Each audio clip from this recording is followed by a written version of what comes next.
So Okay. I am sitting with, I'm Bob Schwartz, I'm the Executive Director of ASAP, and I'm sitting with almost Dr. Michael Dinelino, a few months away from completing his dissertation. And Michael is a licensed professional counselor, master's degree. He's one of our lead trainers for the EFT program. He's a DCEP, and he's a Qigong master. Michael is lives and breathes, and he's married to an acupuncturist. So he lives and eats and breathes Chi. Yeah. And so I thought we would just talk about some issues around energy psychology and Qigong, and who knows where it's going to end up. But Michael, thanks for being here. Thanks for visiting. Very, very fun to be here. Thanks. So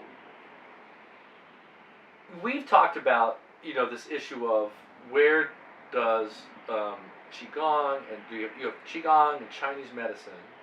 You've got psychology, Western psychology. You've got energy psychology. How do you see these things fitting together, or not fitting together? Where does Qigong fit? To what extent does Qigong, overlap with energy psychology? Where does it not? What is your take on that? I mean, I realize there are many different takes on these things. There are a lot of ways this conversation could go, but let's start with the word Qi. Okay. Right? So Qi in the current pinyin system of Chinese transliteration. So if you and I were sitting down and having a Western science conversation about the word energy, maybe we would talk about bioelectricity, or we would talk about the biofield of the body, and we would talk about many Latin root word ending ways of describing, from a Western point of view, what did we mean by energy. But for the sake of this conversation, let's take a look at the Chinese word qi. Okay. So the radical for the word qi, radicals that the Chinese language is ideograms, that they're really ideas written in symbols. Right. And each one of them can be traced back to like an artistic drawing. So the word qi is actually representative of a stovetop. And underneath the stovetop is a bowl of rice. And above the stovetop is a symbol that looks kind of like a wispy piece of steam coming from the stove. And so when we think of the Chinese meaning of the word qi, we get a sense that it's something that's nourishing, that's nurturing, like eating a bowl of rice after a hard day of work. And we have a sense of energy as that which can barely be seen or detected, like the steam of the rice being cooked within. And so then when we think of the word Chi Gong, okay, and I'll talk about the word Gong in another moment, but we have a sense of like that there's something happening within us when we are doing energy work, or oftentimes in our tradition we would say energy cultivation, that we're actually cultivating something like a gardener would cultivate the vegetables in her garden. So something that's nurturing, nourishing, something that's happening within, that's developing an energy, like steam, that's kind of coming up in the body and warming us, spiritually speaking, energetically speaking, psychologically speaking, warming us as we connect and the steam rises to that which is above. All of those ideas are just contained in that one ideogram of what we kind of almost offhandedly say, oh, it's energy, right? And then coming from Alaska... Talk about ethnocentric thinking, right? I mean, you're saying, I had no idea you were going to go there. We've had a bunch of conversations about this. You've never said that ever before, which blows my mind. And I'm just sitting there going like, oh my gosh, we just, like, just how Western am I?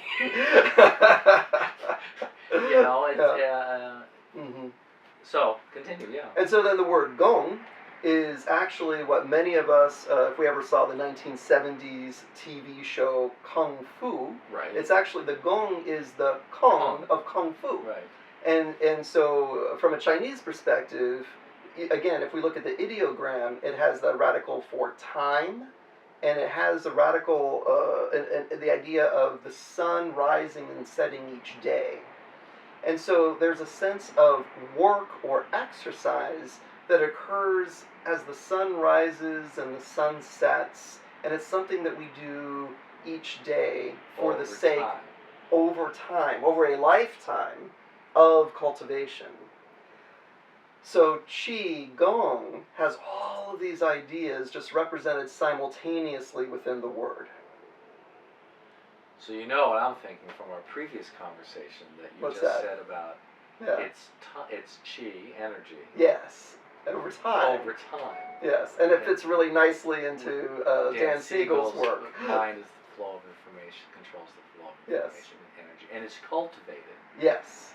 So cultivation means that you do something with it. Mm-hmm. It evolves, it changes, it grows. It transforms. Over time. So again, that sense of the nurturing, that which nurtures us being cooked, is that our own body, mind, spirit complex is the stove, right? Is the cauldron, in which the transformation of energy is occurring because we're paying attention to it. So let me go somewhere with your, that popped in. Mm-hmm. In the Enneagram, we had planned on talking about, there's this idea of things which the Enneagram, for those that don't know, is it's a typology typology system of personality. But according to at least Risso's version of it, people can evolve up, get better, transform and become more evolved, and they can de-evolve. They can go down.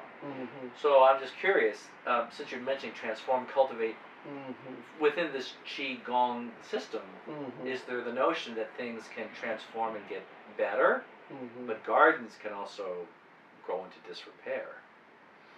Well, it's a tradition that gave birth to the concept of yin and yang. Right. And we could talk probably for hours just about what is yin and yang, but the part that relates to your question is that there is an ascendance and a descendance of energy. Different from the Western perspective, because I think from the Western or even Judeo-Christian perspective, there's a value on ascendance or a value on enlightenment, but perhaps not as much value on the descendants. But if we were to take a look but descendants as in bringing down. The bringing down of energy, right? To manifest. And so from... Which is different than becoming decrepit. Which is different than becoming decrepit, because from the indigenous point of view of all the First Nations of the world, they're far more earth-based, and they're far more nature-based. So ascendance, we could say, is a toward heaven movement. And this is from a Taoist perspective, and Taoism is the grassroots philosophy of ancient China that gave rise to Oriental medicine, which is the mother of Qigong, which we could also say is a progenitor of energy psychology, right? And so we have an ascendance, but then we also have the other energy, which is the descending back toward the earth. So one way of understanding yin and yang is that there is sacred masculine, the heaven-yang energy, or heavenly father, father in heaven, father sky, and there is Mother Earth and Mother Nature and Gaia concept in relationship to each other.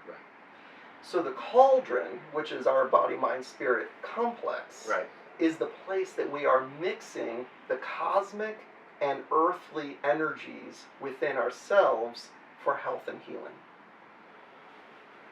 Oh, where to go from here? So many places, so many interesting questions you've raised. So let me ask you this, because I've been wanting to ask you this. You mentioned Taoism. And this has come up, I think, in terms of this has come up in a lot of places. So there's energy psychology, and for that matter, acupuncture. As a technology. Very Western kind of. You got pain, stick it in lung 3 or whatever it is. There can be very technical, protocol-driven points, And then there is a more, if you will, the philosophical way of being in the world. Maybe, and I wanted to ask you about Taoism. And to what extent energy psychology as a practice, we don't talk about Taoism a whole lot, per se. But I'm wondering, from where you sit, how do you see Taoism, maybe encapsulate some of the basic principles of Taoism in 2 minutes, and how you think that might inform or either does inform or perhaps should inform what we're doing here in ASAP and energy psychology in general?